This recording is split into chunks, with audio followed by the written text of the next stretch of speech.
Em alguma medida, o que a extrema-direita tem feito nas décadas iniciais do século XXI, e não nos enganemos, a extrema-direita é o grande fenômeno político das décadas iniciais do século XXI, porque a extrema-direita aprendeu algo que parecia impossível, que é conquistar corações e mentes, especialmente das gerações mais jovens.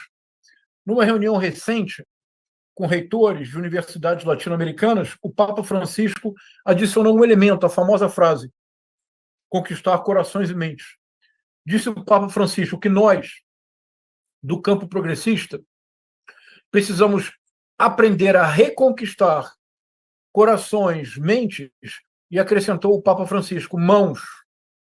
As mesmas mãos cujos dedos ágeis o tempo todo estão presos numa tela, geralmente de celular, mas não exclusivamente. A nossa primeira tarefa é tentar decifrar a extrema-direita, tentar compreender quais são os principais mecanismos que levam à vitória da extrema-direita no mundo no século XXI. Mas antes mesmo de dar seguimento, uma observação muito importante. A extrema-direita veio para ficar. Ela já faz parte da paisagem política do mundo contemporâneo. Agora mesmo em Portugal, o partido Chega, do André Ventura, que é o partido da extrema-direita em Portugal, quadruplicou as suas cadeiras no Senado. Na Holanda, a extrema-direita chegou ao poder. Na França, ela cresce constantemente. Na Alemanha, um partido que tem reminiscências do nazismo, o Alternativa para a Alemanha, também não para de crescer. Portanto, o fenômeno da extrema-direita não é um fenômeno brasileiro, ele é um fenômeno transnacional e é muito importante compreender que ele está conectado internacionalmente, como, por exemplo, o recente passeio do ex-presidente Bolsonaro na Embaixada da Hungria demonstra. É um sistema transnacional. E talvez, em nenhum lugar do mundo, a extrema-direita tenha se enraizado de maneira tão profunda e tão rapidamente como no Brasil. Certamente, em nenhum outro lugar do mundo no século XXI, a extrema-direita foi capaz de colocar 50 mil pessoas na porta de quartéis pedindo, entre muitas aspas, democracia com intervenção militar e ditadura. Ao mesmo tempo, porque é muito importante dizê-lo, para que não haja um desânimo da militância. Ao mesmo tempo, a maior derrota da extrema-direita transnacional no século XXI aconteceu no Brasil, no dia 30 de outubro de 2022. Vejamos, então, bem sucintamente, como opera a extrema-direita e o que nós podemos pensar como alternativa. Primeira estratégia da extrema-direita transnacional: hiperpolitizar o cotidiano para despolitizar a polis. Essa é a primeira estratégia da extrema-direita. O cotidiano é hiperpolitizado, porque a hiperpolitização de todos os aspectos do cotidiano leva à despolitização da polis. Porque a única forma de tornar o cotidiano uma eterna disputa política não é possível fazê-lo sob a égide da discussão de projetos de país. Não é possível fazê-lo a partir de uma argumentação racional sobre, por exemplo, se a Petrobras deve ou não distribuir apenas uma parte dos dividendos e usar a outra parte para o desenvolvimento da própria companhia, portanto, do país. Se hiperpolitiza o cotidiano em todas as esferas do cotidiano, nós nunca vamos discutir, de fato, se o modelo de um banco central autônomo, que tudo faz para não baixar os juros, é um modelo aceitável. Ressalvando, que é uma informação importante, que cada 1% de juros da taxa Selic que baixa, o governo federal economiza 42 bilhões de reais, porque os juros da dívida pública são calculados segundo a taxa de juros da Selic. E essa é a principal razão pela qual o Roberto Campos tem todo o apoio do sistema financeiro e da mídia corporativa. Cada 1%, repito, da taxa Selic que não cai, são 42 bilhões de reais que os bancos continuam ganhando. Mas para discutir essas questões estruturais fundamentais, eu não posso hiperpolitizar o cotidiano. Porque quando eu hiperpolitizo o cotidiano, eu somente posso fazê-lo por meio da emoção. E uma emoção que, em geral, resulta no que eu chamo de retórica do ódio. Portanto, o primeiro ponto resistir à hiperpolitização do cotidiano, não perder tempo com discussão banal sobre todos os aspectos do dia a dia a partir de uma disputa falsamente política. A intenção é despolitizar a polis, é evitar que os projetos estruturais, que projetos de país sejam de fato discutidos. De fato, não há, por parte da extrema-direita, não só no Brasil, não existe nenhuma proposta de projeto de nação. Não existe nenhuma proposta de projeto de longo prazo. O que sempre há é apenas a discussão do miúdo, do dia a dia, do ordinário, sempre apresentado de maneira simplista. Então, primeiro ponto, a hiperpolitização do cotidiano despolitiza a polis. Esse é o objetivo. Segundo ponto, isso me parece que é fundamental para a militância, porque é um desafio enorme. O campo progressista, o campo da esquerda democrática, tem uma maneira muito própria de trabalhar com o tempo. Quando nós discutimos a questão, por exemplo, de segurança pública, nenhum de nós deixa de reconhecer que se trata de um problema fundamental que afeta, na base, o cotidiano de dezenas de milhões de brasileiros. Todos nós, de uma forma ou de outra, somos afetados pela questão da segurança pública. Afeta os nossos filhos e as nossas filhas quando voltam da universidade. Afetam a nós quando voltamos do trabalho tomando o transporte público. Geralmente, o campo progressista e o campo da esquerda democrática pensa o problema da segurança pública a partir de causas estruturais. Ou seja, trata-se sempre de pensar na desigualdade, nas formas específicas de formação da sociedade brasileira para a compreensão do problema da segurança. Como age a extrema-direita, não apenas na questão da segurança pública, mas em todas as questões que a extrema-direita trabalha e que a torna popular. Em lugar de um tempo da reflexão, em lugar da estrutura, da raiz do problema, já dizia o Karl Marx, ser radical é ir à raiz do problema. A extrema-direita nunca vai à raiz do problema, porque para ir à raiz do problema é preciso tempo.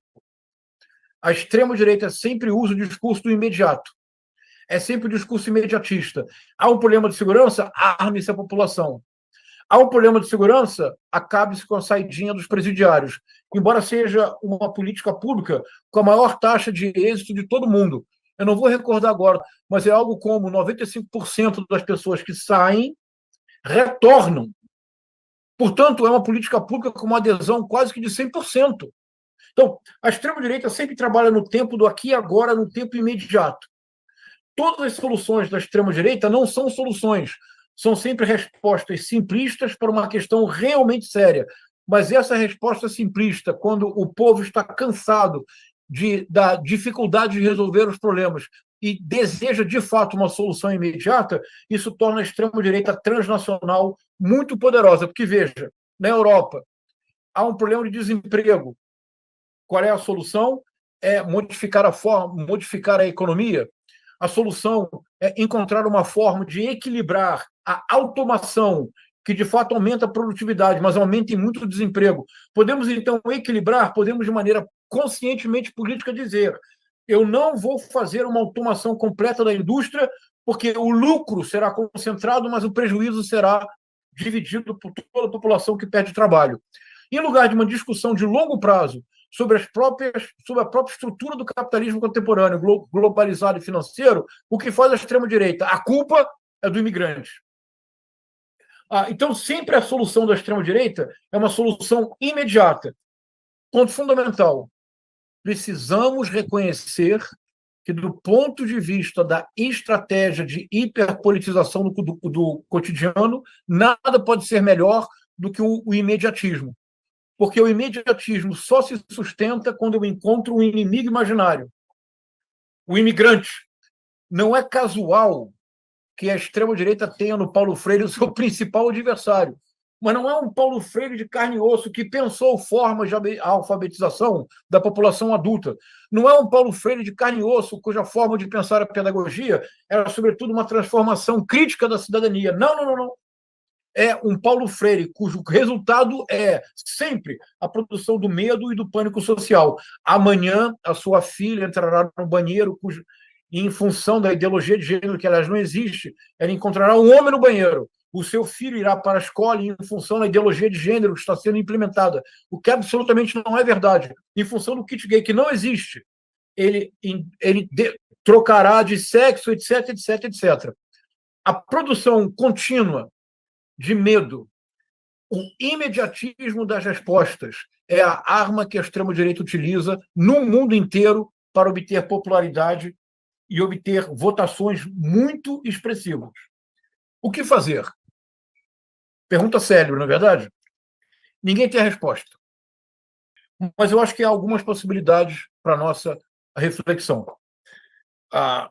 Em primeiro lugar, reconhecer que a razão pela qual, reconhecer com humildade, que a razão pela qual a extrema-direita obtém sucesso com esse tempo, que é sempre o tempo do presente, do aqui agora, já neste instante, é porque os problemas que a extrema-direita aborda são problemas reais. Nós temos, de fato, um problema de segurança pública. Nós temos, de fato, um problema nas nossas escolas, problema da educação. Nós temos, de fato, no Brasil, um problema de distribuição de renda. Nós temos, de fato, um problema de déficit de habitação. Há problemas reais. O problema da extrema-direita, que o sucesso da extrema-direita é abordar problemas reais com soluções simplistas e imediatistas. A nossa resposta deve ser nunca desqualificar o problema, reconhecer a existência do problema, mas tentar repô-lo no quadro de uma discussão propriamente política. Vale dizer, quando a extrema-direita aborda problemas que são reais, todas as soluções são soluções que excluem a política, são soluções despolitizadoras. Mas nós não podemos cair na armadilha da extrema-direita. Nós temos que reconhecer que os problemas são reais, mas que as soluções imediatistas são despolitizadoras. E toda vez que o cotidiano é hiperpolitizado e a polis é despolitizada, a solução sempre é de caráter autoritário golpista, como nós vimos nos 4 anos da era Bolsonaro. Portanto, reconhecer a existência do problema. 2, recolocar o problema no âmbito de uma dupla temporalidade. E aqui eu creio que nós, da esquerda democrática, precisamos ajustar o nosso discurso. Nós não podemos, em nenhuma circunstância, nós podemos adotar as táticas da extrema-direita. Em nenhuma circunstância. No entanto, nós precisamos nuançar o nosso discurso. Quando nós abordarmos problemas reais, nós precisamos reconhecer que, para a maior parte da população brasileira, esses problemas reais são problemas do cotidiano, são problemas que afetam as pessoas no seu dia a dia há muito tempo. Portanto, é compreensível que um discurso falso, imediatista, tenha repercussão. Então, nós precisamos nuançar a nossa forma de abordar o problema. Nós precisamos reconhecer que há um tipo de solução que exige uma ação pronta, mas que a transformação estrutural é indispensável para a superação real do problema. Primeiro ponto. Segundo ponto. A extrema-direita tem triunfado no mundo porque a extrema-direita não existiria sem 2 fenômenos. O primeiro é uma certa estrutura muito próxima da extrema-direita com as redes sociais, com o universo digital. Veja, o universo digital não seria possível sem a operação do algoritmo, cuja principal finalidade é excluir, de modo a permitir o fluxo contínuo dos dados e das informações. O universo digital não seria possível se não houvesse o tempo todo o que se chama economia da atenção. O tempo todo é preciso atrair a atenção do usuário, lançando uma notícia chocante, com uma chamada que seja capaz de despertar a atenção. O universo digital só se sustenta porque, depois da sua introdução, o universo digital produziu uma grande revolução econômica, a revolução da economia digital. A extrema-direita é exatamente isto. A visão do mundo da extrema-direita é algorítmica. Tudo que não seja espelho deve ser eliminado. É a retórica do ódio. Na retórica do ódio, o outro não é jamais um outro eu, um sujeito que tem os mesmos direitos que eu tenho, mas que pensa pela própria cabeça. na retórica do ódio da extrema-direita, o outro não é um outro eu, não é um outro sujeito, é um inimigo que deve ser eliminado. Visão algorítmica do mundo. A linguagem da extrema-direita, com seus Nicolas Ferreiras, seus Gustavo Gaias, suas Júlia Zanatas, suas Carla Zambellis, sempre é o escândalo, sempre é a agressividade, sempre é a virulência. Por quê? Porque é a única forma de assegurar a atenção no disputadíssimo mercado das redes sociais. Em terceiro lugar, e esse ponto é muito importante, eu demorei muito a compreender, a extrema-direita ela é uma máquina de monetização. A extrema-direita transformou a radicalização política, a agressividade, a virulência, a violência num produto que vende muito. Então, a extrema-direita possui com o universo digital uma série de afinidades muito fortes. O que fazer aqui? O que fazer aqui? Creio que uma perspectiva dupla, mais uma vez, se impõe. A extrema-direita no mundo inteiro, ela não viceja, ela não existe sem testar limites todo o tempo. Pense nos parlamentares da base bolsonarista. O tempo todo eles precisam testar limites para obter atenção nas redes sociais. Não é possível fazê-lo sem o cometimento de crimes. Mas aqui nós precisamos, creio, e concluo mesmo, de duas estratégias. A primeira, esquecer a ideia de que fake news é crime. No ordenamento jurídico brasileiro, no Código Penal brasileiro, que é de 1941, não existe o tipo criminal fake news. Se não existe lei, não há crime. Se não há crime, não pode haver pena. Se não pode haver pena, o que vige é a impunidade. Jair Messias Bolsonaro fez a sua carreira com base na impunidade. Nicolas Ferreira, Abílio Brunini, Gustavo Gaia, tornam-se o deputado Éder do Pará, tornam-se líderes de pesquisa nas suas respectivas capitais, unicamente porque cometem crimes em série. Mas qual é o crime que eles cometem? Não é fake news. Os crimes que eles cometem são crimes que constam no Código Penal. Artigos 138, 139, 140. São crimes contra a honra. Seria muito importante que um partido começasse, de maneira sistemática, a não permitir que isso acontecesse. Quando um deputado atribuísse ao presidente Lula, ao vice-presidente Alckmin, ao ministro, uma ação com a intenção de difamar, é muito importante que se aproveite o ordenamento jurídico, é preciso processá-lo. É preciso processar este deputado, de um lado. De outro lado, é fundamental uma regulamentação das redes, mas não necessariamente uma regulamentação pelo conteúdo, que é sempre polêmica e controversa. E o conteúdo que precisa ser regulado, em geral, ele já consta como crime no nosso Código Penal. Apologia à violência, apologia ao estupro, apologia ao nazismo, etc, etc, etc. Mas seria fundamental que as redes fossem reguladas no aspecto da monetização. E isso não pode ser contestado, porque em todo mundo capitalista, toda atividade monetizadora é regulada. Toda ela é regulada. Por exemplo, nós descobrimos há 2 semanas que o deputado federal Nicolas Ferreira e o deputado federal Gustavo Gaia monetizam os seus mandatos. Eles possuem uma espécie de membresia nas suas redes sociais, e se você é um membro VIP, você tem acesso, eles prometem, aos bastidores do mandato. Eles estão monetizando os próprios mandatos. Isso é algo que precisa ser resolvido muito rapidamente. Concluo. A extrema-direita veio para ficar. Ela é extremamente forte e bem articulada. Mas a extrema-direita veio para ficar. Não haverá bala de prata para derrotá-la. O que nós precisamos, no médio e no longo prazo, é repolitizar a polis, requalificar o discurso e, sobretudo, em relação à ação da base bolsonarista. Sempre que cometerem crimes, artigos 138, 139, 140, serem processados. Desmonetizar as suas redes e recuperar o trabalho de base e o diálogo no dia a dia com a sociedade. Muitíssimo obrigado.